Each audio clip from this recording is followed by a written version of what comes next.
اور چلتے ہیں ہم.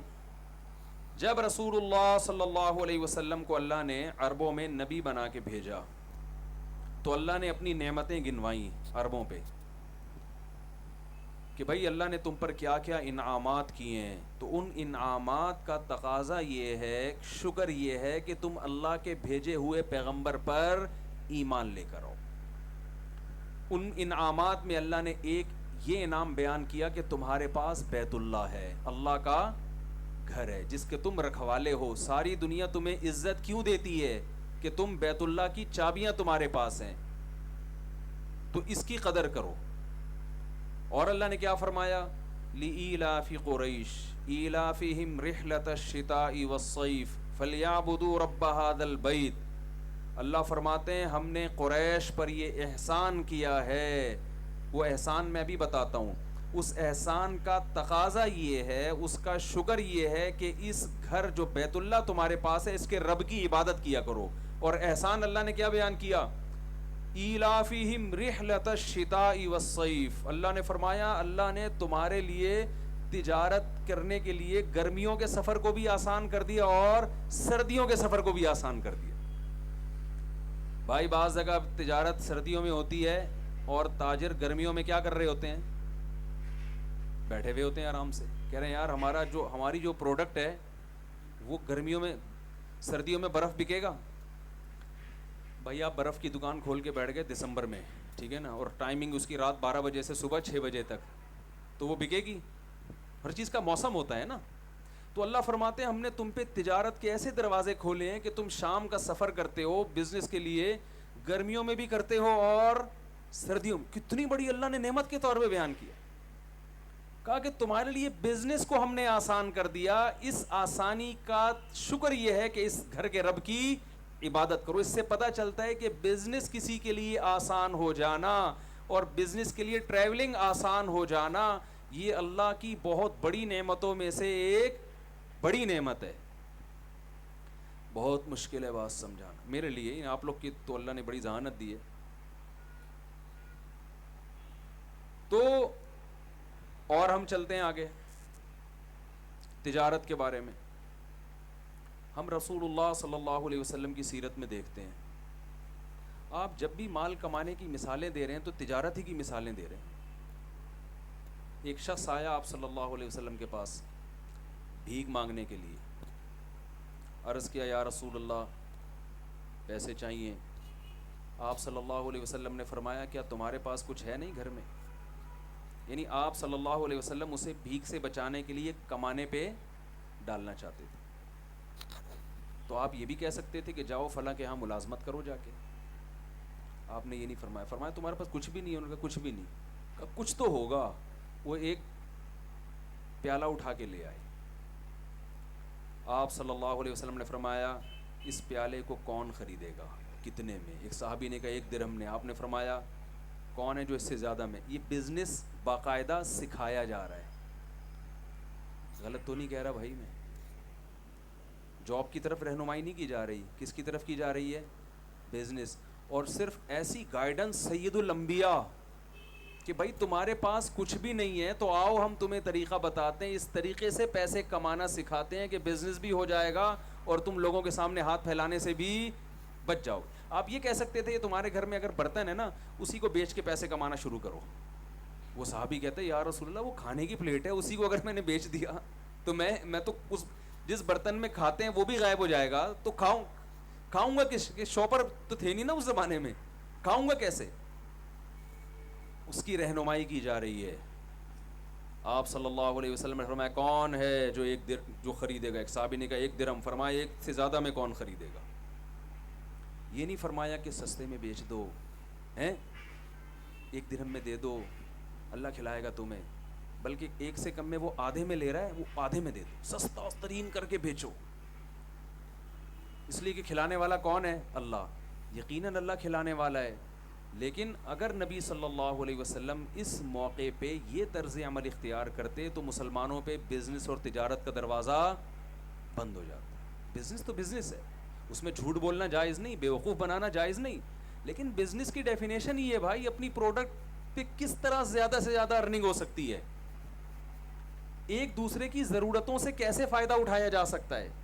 تو آپ نے فرمایا کون ہے جو اس سے زیادہ میں خریدے گا؟ صحابی نے کہا 2 درہم میں خریدوں گا. 2 درہم میں بیچ کے آپ نے ان کو 2 درہم پکڑائے. فرمائے ایک سے کھانا خریدو اور ایک سے کلہاڑی لو.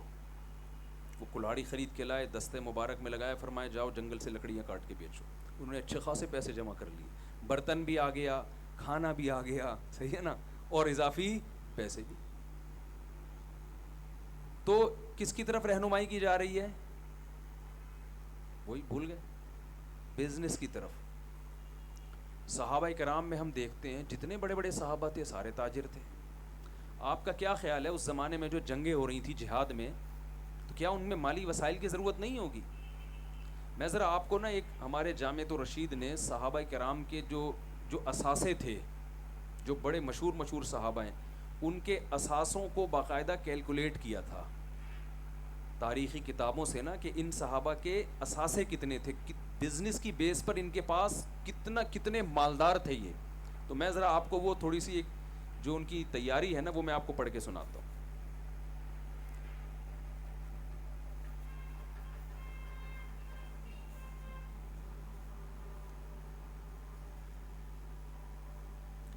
حضرت ابو بکر رضی اللہ تعالی, یہ جامعۃ الرشید نے پوری تحقیق کر کے تاریخی کتابوں سے صحابہ کے اثاثے نکالے ہیں, سرمایہ کتنا کس کے پاس تھا.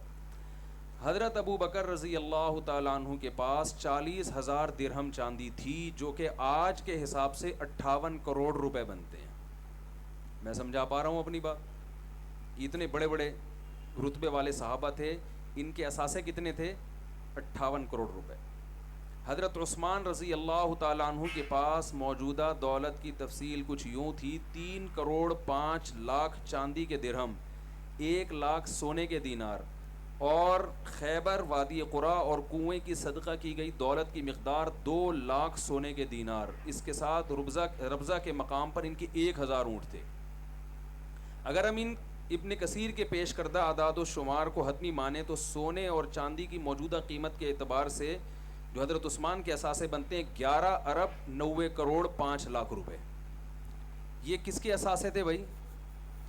بولو نا یار, کیا ہو گیا بھائی؟ تو میں آپ کو پیسے کمانے کی ترغیب دے رہا ہوں. آپ پہلے مولوی سنیں گے یار ہمیں پیسے کمانے کی ترغیب دے رہا ہے یہ, لیکن میں اس کو سیٹنگ پہ لاؤں گا ابھی, ٹھیک ہے نا. تو کتنے اثاثے ہوئے؟ 11 ارب 90. یہ باقاعدہ تحقیق ہے, یعنی ایسے ہی نہیں ہے کہ ایسے کسی نے اندازہ. 11 ارب 90 کروڑ 5 لاکھ روپے آج کے زمانے کے حساب سے. حضرت عثمان رضی اللہ تعالیٰ کے پاس جو ایک ریشو تھا نا کہ اتنی مالیت ان کے پاس رہا کرتی تھی. عبد الرحمن ابن عوف رضی اللہ عنہ کا نام بھی آپ نے سنا ہوگا. یہ انہوں نے ایک موقع پر جو ہے نا جہاد میں 40,000 درہم دیے ہیں, جو 58 کروڑ روپے بنتے ہیں. جس نے 58 کروڑ کا چندہ دیا ہوگا, تو چندہ تو آدمی اپنی آمدن میں سے کچھ حصہ نکالتا ہے نا بھئی. ایسا تو نہیں ہوتا کہ آپ کی چندہ دے کے آپ خود چندے کے مستحق بن گئے تھوڑے دنوں میں, ایسا تو نہیں ہوتا نا. اپنی انسان جو ارننگ کا ذریعہ وہ تو سنبھال کے رکھتا ہے نا. تو حضرت عثمان رضی اللہ تعالیٰ عنہ نے میدان جہاد میں ایک مرتبہ جو چندہ دیا اس کی تعداد کتنی تھی؟ میں چندہ نہیں مانگوں گا آپ سے, بے فکر رہیں. آپ کہیں اچھا بھی ہمیں یہ بلوا کے نا آہستہ آہستہ لائیں گے کہ اب آپ بھی کچھ 2-3 کروڑ نکالیں. تو 58 کروڑ روپے حضرت عثمان نے کیا دیا؟ چندہ. ایسے بہت سارے صحابہ ہیں, یہ پوری ان کی جو ہے تحقیق لکھی ہوئی, میں پڑھوں گا تو کافی ٹائم ہو جائے گا. جتنے بڑے بڑے محدثین ہیں وہ سارے کیا تھے؟ تاجر. خود رسول اللہ صلی اللہ علیہ وسلم نے نبوت سے پہلے کمانے کا جس چیز کو ذریعہ اختیار کیا وہ کیا تھی؟ تجارت. آپ نے پوری زندگی تجارت, ہاں بکریاں چرائی ہیں, وہ ملازمت تھی. وہ اس لیے کہ رسول اللہ صلی اللہ علیہ وسلم نے فرمایا کوئی نبی دنیا میں ایسا نہیں آیا جس سے اللہ نے بکریاں نہ چروائی. وہ ایک مصلحت ہے, قوت برداشت پیدا کروانا, وہ ایک الگ چیز ہے. لیکن آپ صلی اللہ علیہ وسلم کی جو غربت کو, مسکنت کو اللہ نے دور کیا وہ بھی تجارت کے ذریعے. ابھی قاری صاحب نے سورہ ضحیٰ کی تلاوت کی نا, وَوَجَدَكَ عَائِلًا فَأَغْنَى, اے نبی ہم نے آپ کو غریب اور مسکین پایا سو ہم نے آپ کو مالدار بنا دیا. یہ مالدار کیسے بنایا کہ حضرت خدیجہ رضی اللہ تعالیٰ عنہ کے پاس پیسہ تھا, پیسے کو انویسٹ کرنے کے لیے کوئی ایماندار آدمی نہیں مل رہا تھا. انہوں نے نبی صلی اللہ علیہ وسلم سے نکاح کیا کہ پیسہ میرا ہوگا اور اس پیسے سے کاروبار کون کریں گے؟ رسول اللہ صلی اللہ علیہ وسلم. اس سے اللہ تعالیٰ نے آپ صلی اللہ علیہ وسلم کے مال میں بھی اضافہ کیا اور حضرت خدیجہ رضی اللہ تعالیٰ عنہ کے مال میں بھی اضافہ کیا. تو ہم اگر اس پہ میں بہت کچھ کہا جا سکتا ہے تجارت کی فضیلت پر. اسلام کا جو مزاج وہ بھی کیا ہے؟ تجارت کا ہے. اس لیے کہ اسلام کسی کی غلامی پسند بولے نا بھائی نہیں کرتا. ایسا نہ ہو آپ کے سارے امپلائی چھوڑ کے بھاگ جائیں کہ وہ اپنی کمپنیاں کھول رہے ہیں. اسلام غلامی کو کیا، اسلام کا مزاج میں غلامی نہیں. غلامی صرف کس کی ہوگی؟ بولے نا بھائی اللہ کی ہوگی. تو آپ بتاؤ تاجر اپنا کھاتا ہے نا، اپنی مرضی سے آفس پہنچے گا، جب دل چاہے گا دکان بند کر دے گا. ملازم کو یہ سہولتیں ہیں. بلکہ دفتروں میں جو آج کل حالات چل رہے ہیں نا، اس میں تو آپ کو پتہ ہے کہ باس کو مکھن لگانے کے علاوہ کوئی اور کام ہوتا ہی نہیں. پیٹھ پیچھے بیٹھ کے صبح سے شام تک برائیاں کرتے رہیں گے اس کی. جیسے ہی آئے گا تو سر کیونکہ اس کو پتہ ہے نچوڑ تیل کہاں سے نکلے گا، کسی کنویں سے نکلے گا. تو اسلام کے مزاج میں کیا ہے؟ سر اٹھا کے جینا. یہ تاجر تو سر اٹھا کے جی سکتا ہے، ملازم سر اٹھا کے نہیں جی سکتا. ملازمت میں آپ کی محنت کا فائدہ کون اٹھائے گا؟ جس کے آپ ملازم ہیں. فائدہ سارا وہ اٹھائے گا. میں دنیا میں الحمدللہ میرے اب سفر ہونے شروع ہوئے ہیں. بہت سارے ملکوں میں جانا ہوا، پاکستان میں بہت سی جگہوں میں جانا ہوا. میں نے جتنا کامیاب تاجروں کو دیکھا اتنا کسی اور کو نہیں دیکھا. اور تجارت کے لیے میرا ایک اصول بن گیا کہ اس کے لیے انٹر میں فیل ہونا ضروری ہے. یعنی اتنے میں نے تجربے کیے نا کہ جس کو بھی میں نے دیکھا نا کروڑوں اربوں میں کھیل رہا ہے وہ اسکول کا بھاگا ہوا ہے. معذرت کے ساتھ شاید میرا تجربہ غلط ہو. ابھی سیالکوٹ میں ایک تاجر ہیں، انہوں نے بہت اللہ نے ان کو نوازا ہے، ایکسپورٹ ہوتا ہے ان کا مال، بہت کروڑپتی آدمی ہے. میں پچھلے ہفتے سیالکوٹ میں تھا تو کسی ہوٹل میں ہم ٹھہرے ہوئے تھے. وہاں اتفاق سے کراچی کے ایک تاجر کی ملاقات ہو گئی. وہ کراچی کی اردو جب ہم نے بولی تو وہ ایک دم کان کھڑے ہو گئے، یار یہ کراچی کی اردو کا لک کہاں سے آ رہا ہے. وہ فوراً مڑ کے میری طرف آئے تو کہہ رہے ہم تو آپ سے اڑے تڑے بھی ہم نے لیاری سے سیکھا ہے تھی تو آپ تو ہم کب سے آپ کو تلاش کر رہے ہیں.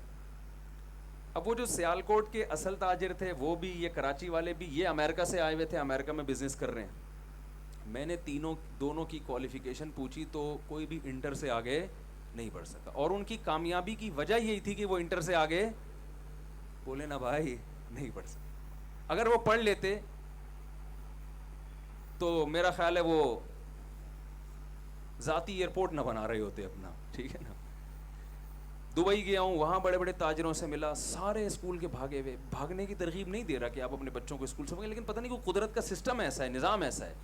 میں یہ بتانے کے لیے آپ کو یہ میں تجربہ شیئر کر رہا ہوں آپ کے ساتھ. دبئی میں بڑے بڑے تاجروں سے میری ملاقات ہوئی جو کروڑوں میں کھیل رہے ہیں، سب اسکول کے بھاگے ہوئے اور سب غریب فیملی سے جن کا تعلق تھا. تو تجربے سے ہم نے یہ سیکھی کہ تجارت کے لیے پیسہ بالکل بھی نہیں چاہیے. یہ تجربہ ابھی تو شیئر کر سکتا ہے نا انسان. ایسے میں آئی بی اے یونیورسٹی میں میرا بیان تھا، موضوع یہی بزنس تھا. تو میں نے ان کو ایک بات بتائی، میں نے کہا بہت معذرت کے ساتھ، اچھا میں ایک پٹھان کو لے گیا اپنے ساتھ، وہ بیچارہ کچرا چنتے چنتے نا کروڑپتی بن گیا. کچرا چنتے چنتے کچرے میں کیا ہوتا ہے کہ بھائی اس کو پتہ چل گیا بھائی جو ہے نا کاپر کیا ہوتا ہے، تانبا، پیتل، لوہا، ہر چیز کا فرق وہ پہچان گیا. ہوتے ہوتے ہوتے ہوتے اس نے وہی ظاہر اپنی دکان بنا لی اسکریپ کی. پھر ہوتے ہوتے یہ جو ہے نا اتنا اللہ نے اس کا بزنس کہ وہ کروڑپتی، اس کے تو 20-30 تو اکاؤنٹ ہیں اس کے. میرا آئی بی اے یونیورسٹی میں بیان تھا، میں نے اس کو فون کیا، میں نے کہا آ جا بھائی تو. اور میں نے کہا اسی ڈریس میں آنا جس میں تو سارا دن گھومتا پھرتا، وہ کوٹ ٹائی وائی کی وہ پہنتا بھی نہیں ہے.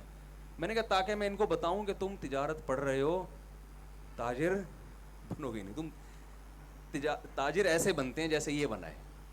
تو وہ آگے اپنے وہ جیسے نارمل ڈریس میں بیچارہ سیدھا سادہ سا پٹھان، ایک شلوار کا پائنچا یہاں، دوسرا پائنچا یہاں آ گیا. میں نے کہا بتاؤ یار، میں نے یونیورسٹی کے لڑکوں کے سامنے اس کو کھڑا کیا. میں نے کہا آپ کیا سمجھتے ہیں یہ کیا ہے؟ انہوں نے کہا ایسے بیچارہ سیدھا سادہ سا کوئی ہوگا، ان کے خیال میں کہیں چوکیداری کر رہا ہوگا.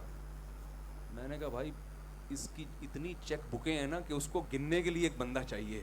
ٹھیک ہے، گاڑیاں یہ ایسے بدلتا ہے جیسے آپ پینٹ بدلتے ہو.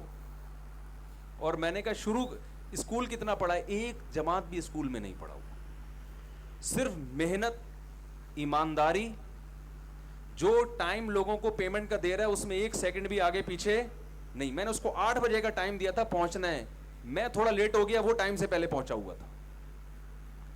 تو میں نے کہا آپ لوگ جو بزنس پڑھ رہے ہیں نا, تو یہ ذہن میں رکھیں آپ بزنس کے علاوہ دنیا کا ہر کام, بول لو نا بھائی, یہ ماہرین کہتے ہیں, میں تو مولوی آدمی, میں کیا ایسی باتیں کر سکتا ہوں, لیکن ہم نے ماہرین سے سنا ہے کہ جو بزنس پڑھتا ہے وہ دنیا میں بزنس کے علاوہ دنیا کا ہر کام, بولو نا بھائی کیا ہو گیا. آپ کے فائدے کی باتوں کے لیے میں بیٹھا ہوں, یہ پہلے بتا دوں میں آپ کو. تو ہم دنیا میں جہاں بھی گئے, میں ملیشیا گیا, وہ میں نے پٹھان تاجر دیکھے, سیدھے سادے پہاڑوں کے رہنے والے, کروڑوں میں کھیل رہے ہیں وہ. لنکاوی جزیرہ سنا ہوگا آپ نے, وہاں ایک بہت بڑا تاجر ہے, میں اس لیے زیادہ نہیں قریب جا رہا کہ وہ کہے گا یار ہمارے سارے راز فاش کر رہے ہو آپ مجھ سے بیٹھ کے. یار تم یہاں تک کیسے پہنچے, تمہارے ہوٹل ہیں, تم اتنی ارننگ کیسے کر رہے ہو بھائی. ہم تو ایسے ہی آئے تھے بھگوڑے, کچھ تھا نہیں پاکستان میں, ہمیں مل نہیں رہا تھا, یہاں بھگا دیا. تو یہاں ہم نے جس چیز میں ہمیں لگانا کہ اسے خرید کے بیچنے میں کچھ پروفٹ ہے, وہ ہم نے وہ کام کیا. اور 8-10 سال میں اتنا تجربہ ہو گیا کہ آج اتنے بڑے بڑے ان کے ڈاکٹر ذاکر نائک ان کے ہوٹل میں جا کے ٹھہر رہے ہیں, ٹھیک ہے نا. حضرت مفتی تقی عثمانی صاحب جا رہے ہیں وہاں پہ, ہمیں بلایا اس نے. تو آتا کچھ بھی نہیں ہے. تو پہلے تو میں یہ تجربہ شیئر کرنے کا مقصد یہ ہے کہ اسلام نے بزنس کو اتنا زیادہ فوکس کیوں کیا. اس پہ اور بھی بہت سی آیتیں, حدیث ایک روایت میں آتا ہے, رسول اللہ صلی اللہ علیہ وسلم نے فرمایا تسعۃ اعشار الرزق فی امتی فی التجارہ. روایت میں آتا ہے کہ نبی صلی اللہ علیہ وسلم نے فرمایا میری امت کے 10 میں سے 9 حصے رزق اللہ نے تجارت میں رکھا ہے. 10 میں سے 9 حصے کس میں رکھا ہے؟ تجارت. ہم کہاں تلاش کر رہے ہیں؟ دوسرے کاموں میں. حضرت عمر رضی اللہ تعالی عنہ کا ارشاد ہے کہ مجھے اللہ کے راستے جہاد میں موت کے بعد سب سے زیادہ جس راستے میں موت محبوب ہے وہ یہ ہے کہ میں تجارت کرتا ہوا دنیا سے چلا جاؤں. جہاد کے بعد جو شہادت ہے اس کے بعد اگر میں چاہتا ہوں کسی راستے میں موت آئے تو وہ کون سی راستہ ہے؟ کہ میں تجارت کر رہا ہوں. تو بھائی اسلام نے اتنا فوکس کیوں کیا ہے؟ سوال یہ پیدا ہوتا ہے نا, تجارت کو اتنا فوکس کیوں کیا ہے؟ ایک وجہ تو یہ ہے, رسول اللہ صلی اللہ علیہ وسلم نے فرمایا المؤمن القوی خیر من المؤمن الضعیف. طاقتور مومن اللہ کو کمزور مومن سے زیادہ, بول لینا بھائی کیا ہوگا, پسند ہے, محبوب ہے. طاقتور مومن اللہ کو زیادہ محبوب کیوں ہے؟ کیونکہ مسلمان کے طاقتور ہونے سے اسلام طاقتور ہوگا. علماء کہتے ہیں یہاں طاقت سے صرف جسمانی قوت مراد نہیں ہے. طاقت کی ڈیفینیشن یہ ہے کہ آپ وہ کچھ کر سکتے ہو جو دوسرا نہیں کر سکتا. تو جسمانی لحاظ سے بھی آپ طاقتور ہوں تو آپ وہ کچھ کر سکیں گے جو کمزور, آپ 4 شادیاں کر سکیں گے, کمزور کر سکتا ہے معذرت کے ساتھ, ہیں بھائی, کمزور حد بھی کر سکتا ہے. تو آپ وہ کچھ کر سکتے ہیں جو کمزور نہیں کر سکتا.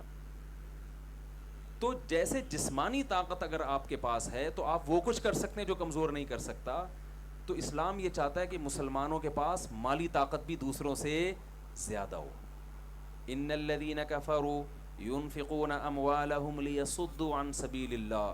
فرمایا جو کافر ہے وہ اپنا مال خرچ کرتا ہے اسلام کو ختم کرنے کے لیے, اور ایمان لانے والے اپنا مال خرچ کرتے ہیں اسلام کو پھیلانے کے لیے. حضرت مولانا اشرف علی تھانوی رحمہ اللہ تعالیٰ جب ہندوستان میں کسی مسلمان کا اچھا گھر دیکھتے, اچھی گاڑی دیکھتے تو فرماتے مجھے بڑی خوشی ہوتی ہے, اس لیے کہ مسلمان کے طاقتور ہونے سے ہندوستان میں اسلام کیا ہوگا؟ طاقت. بنی اسرائیل جو پسے ہیں اس لیے کہ وہ سب کچھ ان کے ہاتھ سے نکل گیا, فرعون نے غلام بنا لیا ان کو. اور آپ کو پتہ ہے یہودی انتہائی اقلیت میں, اگر کہا جائے نا کہ دنیا میں سب سے کم آبادی یہودیوں کی ہے تو غلط نہیں ہے, لیکن سب سے زیادہ پاورفل کون ہے؟ یہودی ہے. کیونکہ بزنس سارا کس کے ہاتھ میں ہے؟ یہودیوں کے ہاتھ میں.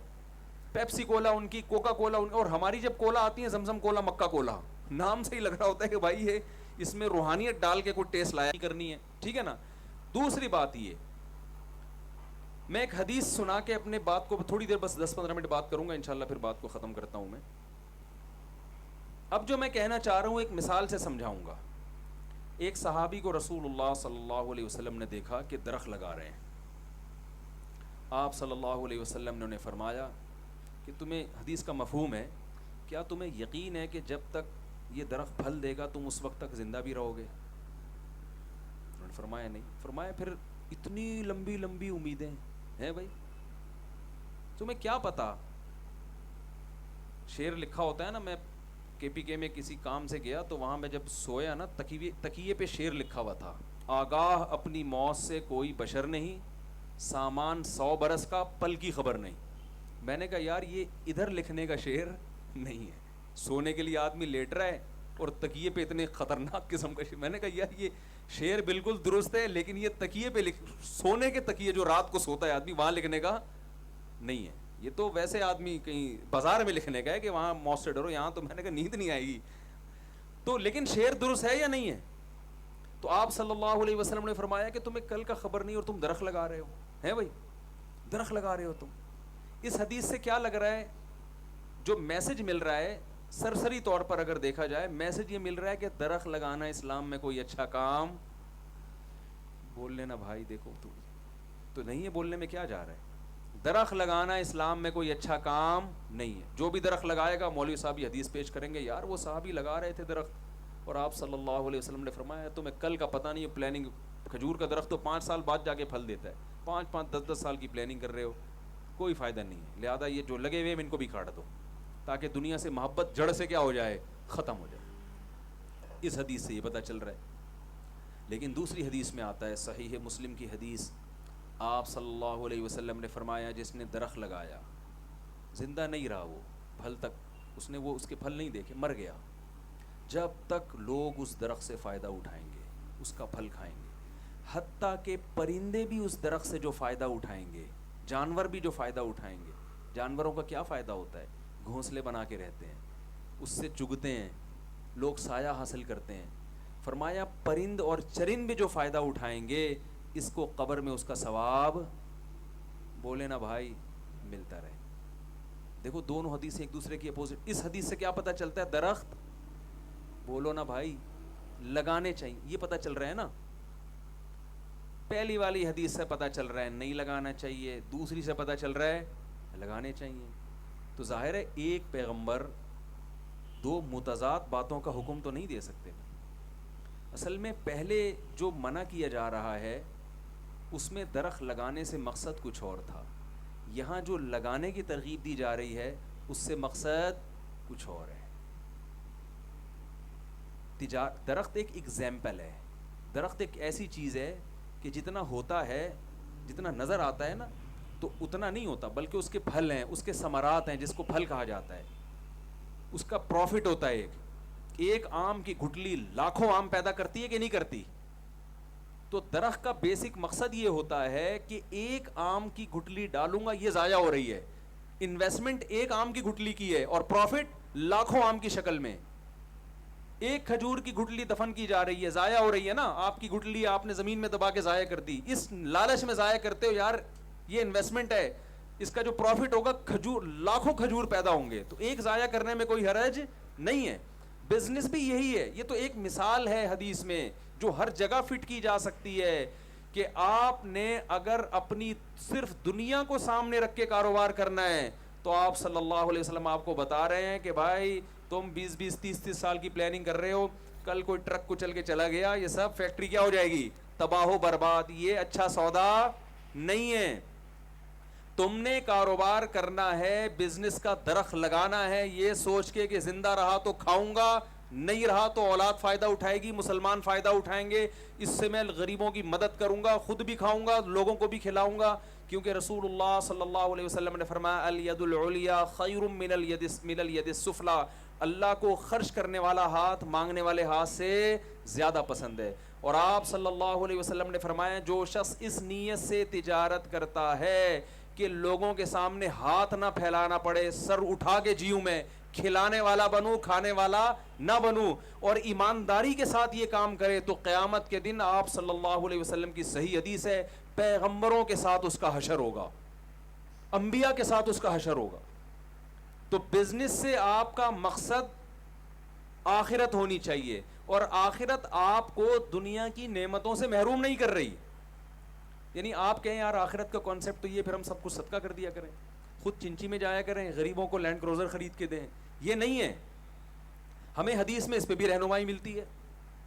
کتنا آسان دین ہے بھائی، کتنا بالکل فطرت اللہ التی فطر الناس علیہا.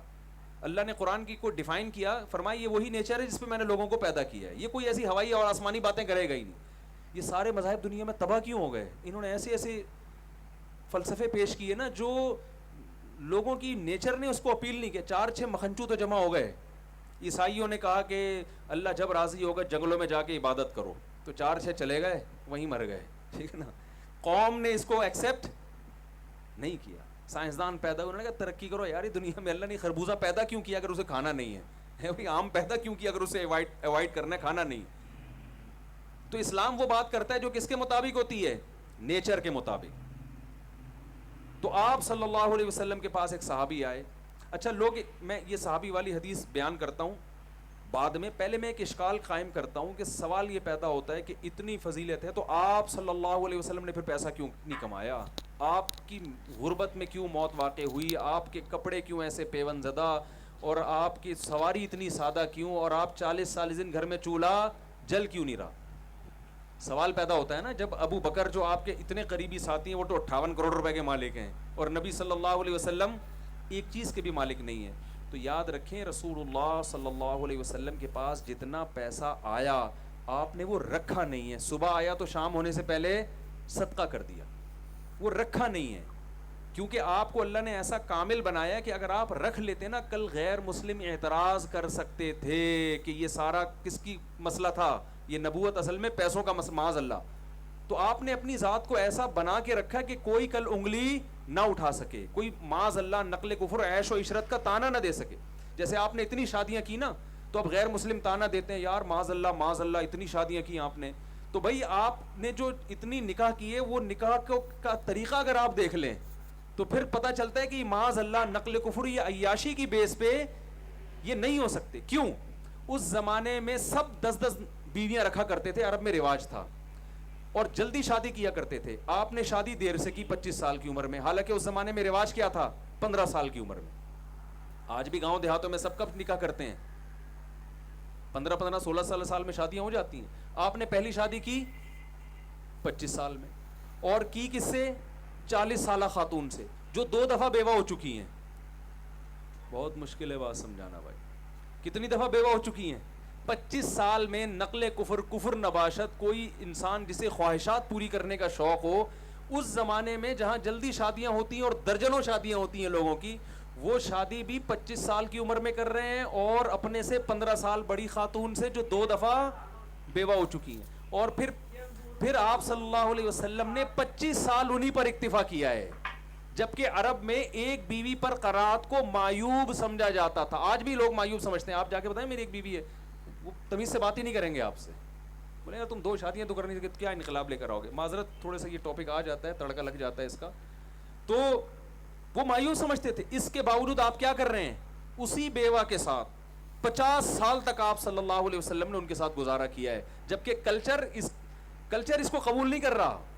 اور ان سے اتنی محبت کی کہ امی عائشہ فرماتی ہیں مجھے کسی پر ایسے رش نہیں آتا تھا جتنا رش حضرت خدیجہ پہ آتا تھا. اس کے بعد آپ نے دھڑا دھڑ نکاح کیے، ہجرت کے بعد کثرت سے نکاح کیے، یہ بتانے کے لیے کہ وہ جو میں نے کیا تھا نا وہ میرا مزاج تھا، اب جو میں کر رہا ہوں وہ اسلام ہے. نہیں آ رہی بات؟ یہ والی باتیں تو بالکل سمجھ میں آئیں گی نہیں نا، وہ والی پھر بھی تھوڑی تھوڑی آ جائے.